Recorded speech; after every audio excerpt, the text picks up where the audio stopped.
오늘 이 봉독한 말씀 바울의 기도라고 하는 제목인데, 에베소서의 말씀을 보면 1장에서도 바울의 기도가 나와 있지요. 그리고 3장 오늘 봉독한 말씀 속에서도 바울의 기도가 나와 있어요. 성경 창세기서부터 요한계시록까지 수많은 기도가 나와 있습니다. 그러니까 많은 기도가 나와 있는데, 그런데 예수님의 기도 빼고 예수님이 가르쳐 주신 주기도문, 또 뿐만 아니라 예수님께서 겟세마네 동산에서 그 땀방울이 핏방울이 흘리도록 그렇게 기도하셨던 기도, 그리고 예수님이 승천하시기 전에 예수님이 제자들을 위해서, 사람들을 위해서 요한복음의 말씀에 보면 중보 기도하셨던 그 마지막 그 기도, 그 기도를 빼고 난 그 수많은 기도 가운데 가장 탁월한 기도를 뽑으라고 한다면 저는 이 에베소서에 나와 있는 1장과 3장에 나와 있는 이 바울의 기도라고 말씀드릴 수 있습니다. 그 이유 가운데 하나는, 많은 그러한 기도가 굉장히 중요하고 탁월하지만, 그러나 이 바울이 에베소 성도들을 위한 그 기도는요, 문제에 집중하지 않았다라고 하는 사실입니다. 굉장히 중요한 이야기를 하고 있어요. 우리의 기도의 제목들이 다 어떠한 기도의 제목입니까? 다 문제예요. 하나님, 낫게 해 주옵소서. 문제잖아요. 하나님, 취업하게 해 주옵소서. 문제잖아요. 시험을 앞에 두고 시험 잘 보게 해 주시옵소서. 기도의 제목을 다른 말로 이야기한다면 나의 문제다라고 말할 수가 있을 거예요. 그 문제가 다 기도의 제목인 거예요. 그런데 이 에베소서에 나와 있는 이 바울의 기도는 에베소 교회에 대한 문제가 전혀 언급되지 않았다라고 하는 사실입니다. 이게 신비한 거예요. 그래서 이 기도가 굉장히 중요하다라고 하는 거죠. 그래서 기도를 이야기하고 기도를 가르칠 때에 어떠한 성경을 가지고 기도를 가르치냐면, 이 바울의 이 에베소 교회 성도들을 위한 기도를 가지고 기도를 가르친다라고 하는 사실입니다. 진짜 기도를 아는 사람들은 이것을 가지고 기도를 가르치는 거예요. 이 바울의 기도를 통해서 배울 수 있는 가장 중요한 핵심이 바로 뭘까? 그 중요한 핵심은 기도의 대상을 명확하게 해야 된다라고 하는 사실입니다. 다시 한번 이야기합니다. 기도할 때 우리가 가장 중요한 핵심이 바로 뭐냐? 기도의 대상을 명확하게 하자라고 하는 거예요. 내가 지금 누구에게 기도하는지 기도의 대상을 명확하게 정해야만 된다라고 하는 그러한 사실이지요. 왜냐하면 내가 기도의 대상을 명확하게 해야지만 내가 기도할 때 그 시선이 결정되어질 수 있다라고 하는 것입니다. 여러분, 우리가 예배할 때에도 우리가 예배는 하지만 우리 자리가 이 자리에 있어요. 성전에 있어요. 그런데 예배하지만 우리의 마음이 다른 곳에 있는 그러한 경우가 있을 수 있어요. 몸은 여기에 나와 있는데 마음은 다른 곳에 있다라고 하는 거죠. 우리가 기도한다라고 이야기합니다. 하나님 앞에 기도한다라고 이야기하는데 시선을 하나님 앞에 두는 것이 아니라 내 시선은 다른 곳에 둔다라고 하는 거죠. 거의 하나님 앞에 시선을 두고 기도하는 것이 아니라 우리는 기도할 때 우리의 시선이 어디에 있느냐 하면 거의 다는 아니겠지만 문제에 나의 시선을 집중하고 있는 경우가 굉장히 많다라고 하는 사실입니다. 여러분, 우리의 시선에 문제가 생기면 어떠한 일이 일어나게 되냐면, 기도를 하면 할수록 그 기도가 불타오르고 또 뜨거워지고 더 커져야만 되는데, 그 시선이 잘못되어 있으면 기도는 하는데 그 기도가 더 꺼진다라고 하는 거예요. 문제가 떠나가야 되는데 떠나가는 것이 아니라 더 문제 가운데 거하게 된다라고 하는 것입니다. 여러분, 기도하면 두려움이 사라져야만 됩니다. 염려가 사라져야만 됩니다. 할렐루야. 이것이 지극히 정상적인. 그런데 우리가 기도하는데도 불구하고 염려와 불안이 떠나가지 않아요. 그 이유가 바로 뭘까? 그 이유는 우리의 시선이 잘못되었기 때문에 그렇다라고 하네요. 기도 안 하는 것 아니에요. 기도합니다. 기도함에도 불구하고 염려 가운데 있어요. 열심히 주여라고 했는데 어쩌나, 기도하고 나서 금방 또 어쩌나, 어떡할까라고 하는 것이 우리의 모습인 거예요. 왜 그럴까? 우리의 시선이 잘못되었기 때문에 그렇다라고 하는 거예요. 오늘 이 말씀 속에서 이 사도 바울의 그 기도를 통해서 우리가 깨우쳐야 될 것이 바로 이 말씀인 줄로 믿습니다. 바울은 그것을 제시하고 있는 거예요. 자, 오늘 봉독한 말씀 14절, 15절의 말씀을 함께 볼까요? 뭐라고 되어 있습니까? 14절, 15절 시작.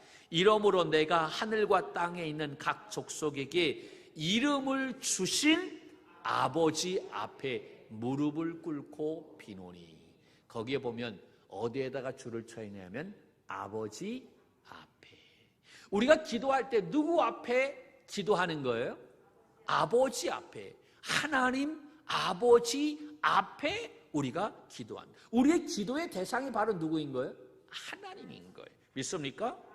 그러니까 하나님 앞에 기도한다라고 하는 것은 그 대상이 하나님이다라고 하는 것은 우리의 시선을 누구에게 둔다라고 하는 거예요? 하나님께 둔다라고 하는 거예요. 여러분 생각해 보세요. 정말 기도할 때 시선을 하나님 앞에 둡니까? 기도할 때 문제에 시선을 두지 않아요? 많이 두잖아요. 시선을 거기에다가. 하나님은 안 보이는데 뭐만 보여? 문제만 보이는 거예요. 그런데 하나님이 보이면 문제는 작아지는 줄로 믿습니다. 우리가 기도할 때 놓치지 말아야 할 것은 내가 기도할 때 시선을 어디에 둘 것인가 라고 하는 거예요. 우리가 많이 부르는 찬양 가운데 하나, 이 찬양이 있어요. 이러한 찬양 있잖아요. 모든 시선을, 그렇지요, 살아계신 하나님을 느낄 때 내 삶은 주의 역사가 되고 하나님이 일하기 시작하네. 할렐루야. 여러분, 이 찬양이 정말 주옥 같아요. 모든 시선을 내가 주님 앞에 드리는 거예요. 내가 기도할 때 시선을 주님 앞에 두게 되면 여러분, 그때 살아계신 하나님을 내가 느끼게 된다라고 하는 거예요. 믿습니까? 살아계신 하나님을 느끼는 순간 나의 삶이 주님의 역사가 된다라고 하는 거예요. 내 역사가 하나님의 역사가 되어지는 거예요. 그럴 때 누가 일하신다? 하나님이 일하신다. 그러니까 가운데 걸 빼면 내가 시선을 하나님 앞에 둘 때에 하나님이 일하신다라고 하는 거예요. 이것을 바꿔 얘기한다면 내가 기도하는데 시선을 다른 데 두니까 누가 역사하지 않아? 하나님이 역사하시지 않아.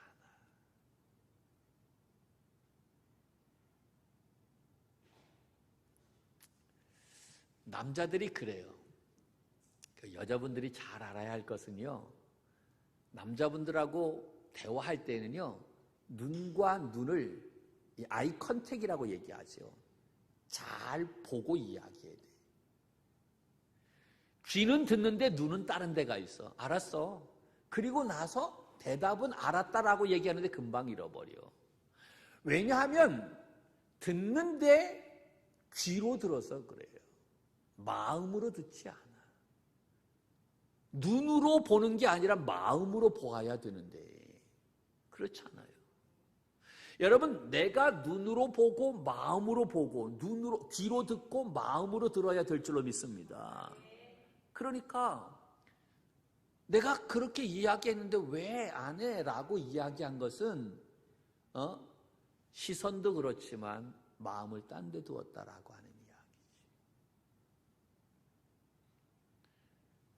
우리가 하나님 앞에 기도할 때 중요한 것은 나의 시선을 하나님 앞에 고정하고 내 마음을 드리고, 그리고 기도할 때 그때서 하나님께서 역사하심을 깨달아야 될 줄로 믿습니다. 할렐루야. 그리고 그 다음에 뭐라고 얘기합니까? 하나님 앞에 무릎을 꿇고 비노니 라고 이야기하고 있어요. 무릎을 꿇는다 라고 하는 것. 여러분, 유대인의 기도 방식은 세 가지가 있어요. 몇 가지가 있다? 저는 다 가르쳐주고 얘기하죠. 세 가지가 있는데, 첫째는 서서 기도하는 거. 우리는 앉아서 기도를 많이 하잖아요. 그러니까 유대인들은 다 서서 기도해요. 이스라엘 통곡벽에 가보면 다 어떻게 기도해요? 서서 그냥 얼마나 흔들릴지 몰라. 흔들어 제껴 그냥 막 계속 1시간, 2시간 서서 기도해. 그들이 일반적으로 기도하는 것은 서서 기도. 성전에 나와서 서서 손 들고 기도해요.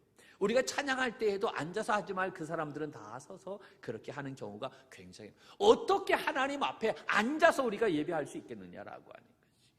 서서 하나님 앞에. 여러분, 중요한 사람이 오면 우리가 앉아 있어요? 다 서잖아. 마찬가지로 어떻게 하나님이 여기 계신데 그 하나님 앞에 예배하는데 내가 어떻게 앉아 있으냐? 서서 예배하는 것이지. 물론 불편한 그런 몸을 가지고 계신 분들은 앉아서 예배하는 게 맞아요. 그런 것 때문에 또 마음에 상함이 있으면 안 된다라고 하는 거지요. 하나님은 우리의 중심을 아시니까 여러분 그 마음을 다 아실 줄로 믿습니다. 할렐루야. 두 번째는 무릎을 꿇고 기도해요. 세 번째는 엎드려서 기도하는 거예요. 이 세 가지의 모습이 있어요. 보통 유대인들이 서서 기도하는 것이 일반적인 것이고, 그리고 통회하거나 자복할 때에 기도하는 것이 바로 엎드리는 거예요. 신부님들이 보면 서품을 받게 될 때에 그 서품을 받는 모습을 보니까 쫙 엎드리더라고. 목사들도 목사 안수 받을 때 그렇게 엎드려야 될 것 같은데, 쫙 엎드려. 어디에 엎드리냐? 십자가 앞에, 하나님 앞에 엎드리는 거야. 내가 죽었다라고 하는 거지. 여러분, 엎드려 기도한다라고 하는 것은 내가 모든 것을 다 내려놓는다라고, 통회하고 자복하는 그러한 기도를 이야기하는 거예요. 그리고 무릎을 꿇고 기도한다라고 하는 것은요, 그 간절함을 쏟아낼 때에 무릎을 꿇는 거예요.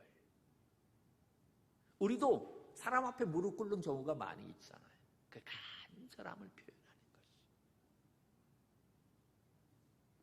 그러니까 오늘 이 바울이 이 무릎을 꿇고 하나님 앞에 기도한다라고 하는 이 기도를 통해서 깨달을 수 있는 것이 바로 뭡니까? 사도 바울이 모든 열정과 갈급함과 그 갈망을 에베소 교회 성도들을 위해서 쏟아내며 기도하고 있다라고 하는 거예요. 특별히 우리 부모들이 자녀들을 위해서 기도할 때 이 무릎을 꿇고 간절하게 기도하는 믿음의 부모들 되기를 주님의 이름으로 간절히 축복합니다. 할렐루야. 그 기도하는 모습만 봐도요, 얼마나 그의 간절함이 담겨져 있는지 알 수가 있어요. 그냥 기도하는 거하고 무릎 꿇고 기도하는 거하고 여러분 달라요. 달라. 앉아서 기도하는 거하고 서서 기도하는 거하고 달라요. 제가 임상을 굉장히 많이 해봤어요. 엎드려서도 해보고, 그리고 예수님께서 겟세마네 동산에서 기도하셨던 것처럼 이 무릎 사이에 머리를 박고 나 이거는 안 돼. 내가 요가를 배우질 않아서 아무리 해보려고 해도 안 되더라고. 야, 그러니까 예수님이 얼마나 기도를 많이 하셨으면 이거는 한두 번 그렇게 기도하신 것이 아니다라고 하는 거지. 그러니까 기도의 수준이 다른 거예요. 이 바울이 오늘 이 말씀 속에 무릎을 꿇고 기도했던 그 기도의 내용이 몇 가지냐면 5가지입니다. 몇 가지? 5가지. 자, 1장에서는 몇 가지였어요? 4가지였어요. 할렐루야. 여러분 사랑합니다. 다 잃어버려서 감사해. 맨날 반복해도 괜찮은 거예요. 그러니까 1장에서는 저가 충격받으니까 저렇게 떨어뜨리잖아요. 1장에서는 4가지예요. 첫 번째가 하나님을 알게 하옵소서. 하나님은 우리를 불러주셨어요. 그 부르신 소망이 무엇인지 깨닫게 해주옵소서. 그 영광의 풍성함이 무엇인지, 그 기업의 영광의 풍성함이, 우리가 하나님을 믿을 때 하나님께서 우리에게 기업을 주셨는데 그 기업의 영광의 풍성함이 무엇인지 알게 하옵소서. 믿을 때 우리에게 베푸신 능력이 얼마나 크고 대단한지 하나님 그것을 이 에베소 교회 성도들이 알게 해 주옵소서. 그것이 1장에서 나오는 기도의 제목 4가지. 자, 오늘 이 3장에서는 5가지가 나오는데, 그러니까 1장과 5가지를 합치면 몇 가지? 9가지가 되겠지요. 그 3장에서 나오는 첫 번째가 바로 뭐냐? 속사람이 강건하게 되기를 첫 번째로 기도하고 있다라고 하는 것입니다. 자, 16절 말씀을 한번 볼까요? 16절. 네. 시작. 그의 영광의 풍성함을 따라 그의 성령으로 말미암아 너희 속사람을 능력으로 강건하게 하시오며. 아멘. 첫 번째 기도가 바로 우리 속사람이 강건하게 해달라. 그러니까 1장에서는 하나님을 알게 해달라라고 하는 것이 가장 중요하다라고 본다면 3장에서의 기도의 제목은 속사람이 강건하게 해달라라고 하는 것이 이것이 중요하다라고 이야기하겠죠. 첫 번째니까. 첫 번째를 가장 중요하게 생각하잖아요. 우리들도. 우리는 겉사람을 치중합니다. 겉사람을 중요하게 보지요. 그런데 진짜 사람은요, 이 속사람을 본다라고 하는 거예요. 믿습니까? 우리의 속사람이 강건해야 될 줄로 믿습니다. 그래야 여러분 이 세상에서 승리할 수 있어요. 두 번째 기도 제목이 바로 뭐냐? 17절 말씀입니다. 17절 볼까요? 17절 시작. 믿음으로 말미암아 그리스도께서 너희 마음에 계시게 하옵시고. 아멘. 믿음으로 말미암아 그리스도께서 너희 마음에 계시게 하옵. 하나님, 에베소 교회 성도들 그 마음 속에 누가 계시게 해달라고? 예수 그리스도가 계시게 해달라라고 하는 것이 두 번째 기도. 세 번째는 그 다음에 뭐라고 얘기합니까? 너희가 사랑 가운데서 뿌리가 박히고 터가 굳어져서. 할렐루야. 사랑 안에서 뿌리가 박히고 터가 굳어져서 견고할 수 있도록 해달라라고 그렇게 기도하고 있는 거예요. 그리고 네 번째가 18절의 말씀입니다. 18절 말씀 볼까요? 시작. 능히 모든 성도와 함께 지식에 넘치는 그리스도의 사랑을 알고. 사랑은 아는데 지식에 넘치는 사랑을 알게 해달라라고 하는 거예요. 할렐루야. 이것은 좀 이따 다시 설명을 할게요. 다섯 번째는 바로 19절에 있는 말씀인데 19절 봅니다. 시작. 그 너비와 길이와 높이와 깊이가 어떠함을 깨달아 하나님의 모든 충만하신 것으로 너희에게 충만하게 하시기를 구하노라. 아멘.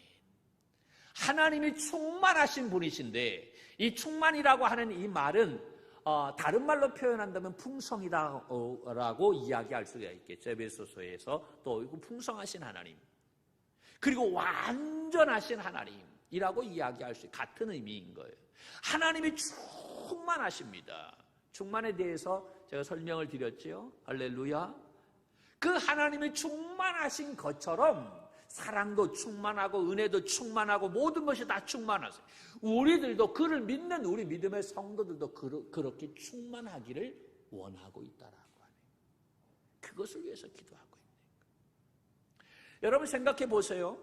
1장이나 3장에 나와 있는 이 기도의 제목을 보게 되면 에베소 교회가 지금 굉장한 많은 문제 가운데 있는 교회입니다. 유대인 그리스도인과 이방인 그리스도인들이 서로 싸우고 있어요. 그래서 분열되어질 위기에 처해 있어요. 교회가 나누어질 그러한 상황 가운데 있다라고 하는 거죠. 그리고 그 교회에 음란이 들어왔어요.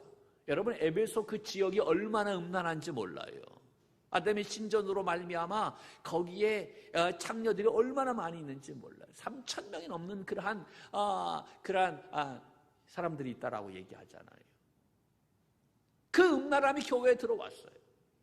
갈등, 분열, 이기심, 싸움, 이단, 말로 할 수 없는 어려움이 이 에베소 교회 가운데 일어나게 되어졌더니, 그런데 그 기도의 제목을 보면 이러한 문제들에 대해서 하나도 언급한 것이 없다라고. 하나님, 우리 교회가 지금 나누어져 있습니다. 갈라져 있어요. 분열들이 이기에 있습니다. 하나님, 어떡합니까? 이 교회가 하나 되게 해 주옵소서. 나 같으면 그렇게 기도할 거야. 그런데 바울은 그 기도에 대해서 이야기하자. 하나님, 음란 마귀가 들어왔어요. 하나님, 어떻게 하면 좋습니까? 하나님이 음란한 모든 것들이 교회 내에서 사라지게 하여 주옵소서. 음란에 대해서 이야기하지 않아요. 에베소 교회가 굉장한 많은 심한 갈등이 있는데, 문제가 있는데, 그 문제에 대해서 하나도 언급하지 않고 있다라고 하는 거예요. 이유가 바로 뭘까요? 그것은 문제의 근본 원인이 아니라 증상이기 때문이다 라고 하는 거예요.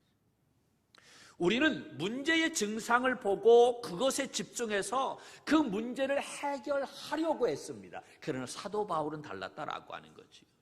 문제의 증상에 집중하는 것이 아니라 문제의 원인에 집중했다라고 하는 사실입니다.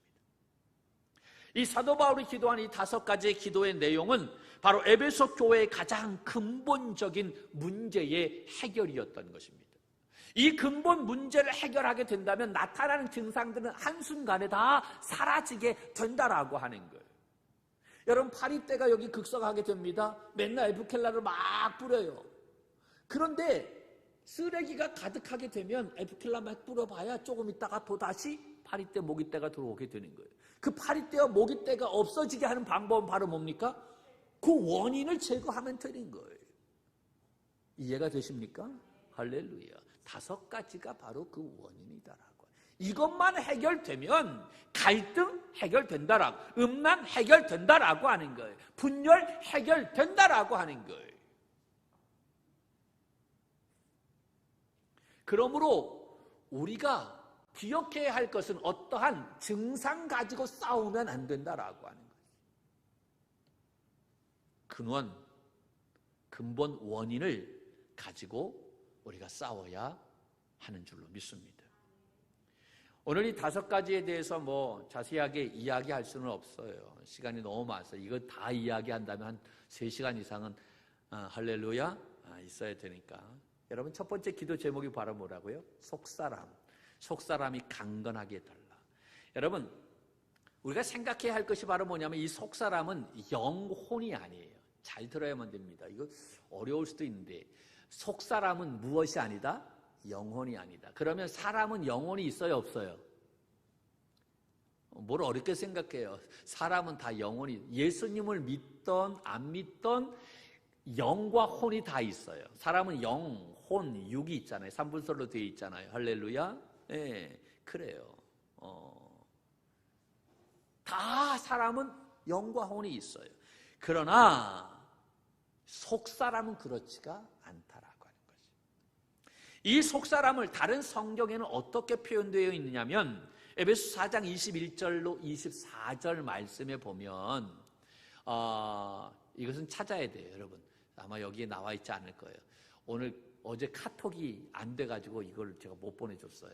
그러니까 에베소 4장 21절에서 24절 같이 봅니다. 시작. 진리가 예수 안에 있는 것 같이 너희가 참으로 그에게서 듣고 또한 그 안에서 가르침을 받을진대 너희는 유혹의 욕심을 따라 썩어져가는 구습을 따르는 옛사람을 벗어버리고 오직 너희의 심령이 새롭게 되어 하나님을 따라 의와 진리의 거룩함으로 지으심을 받은 새 사람을 입으라. 할렐루야. 여기에서는 무엇으로 표현되어 있어요? 새 사람으로. 그러니까 속사람은 무엇이다?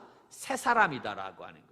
그러니까 우리가 예수 그리스도를 믿을 때에 우리에게 새롭게 창조되는 새 사람을 속사람이다라고 바울은 이야기하고 그러니까 이 속사람은 바로 우리가 예수 그리스도를 믿음으로 생기는 것이다라고 하는 거지요.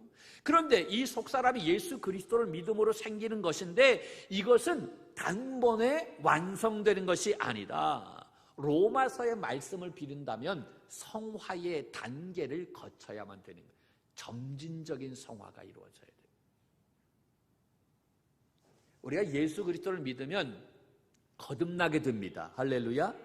그것을 중생이라고 얘기합니다. 중생한 사람들이 성화의 단계를 거쳐서 영화의 단계까지 나아가는 거예요. 성장하는 거예요. 그래서 그리스도의 장성한 분량에까지 이르게 되는 거예요. 어린아이가 어른으로 이렇게 성장하는 것처럼 영적인 그러한 모습도 성장한다라고 하는 사실이죠. 할렐루야. 골로새서의 말씀에 보면 이것을 머리까지 그리스도의 장성한 분량에까지 이루어져 가는 것입니다. 그러니까 우리가 이 속사람은 예수 그리스도를 믿을 때 우리 안에 새롭게 조성되고 창조되는 것이지만 한 번에 완성되는 것이 아니다. 그러니까 생각해 보세요. 외모는 어른입니다. 외모는 어른인데 그 속사람은 갓난아이일 수 있어요, 없어요? 있어요. 목사님도 그럴 수 있어요. 목사님인데 예, 있어요. 그 대표적인 사람이에요. 장로님인데 권사님인데 그 속사람은 어린아이일 수 있어요. 그래서 제가 잘 삐져요.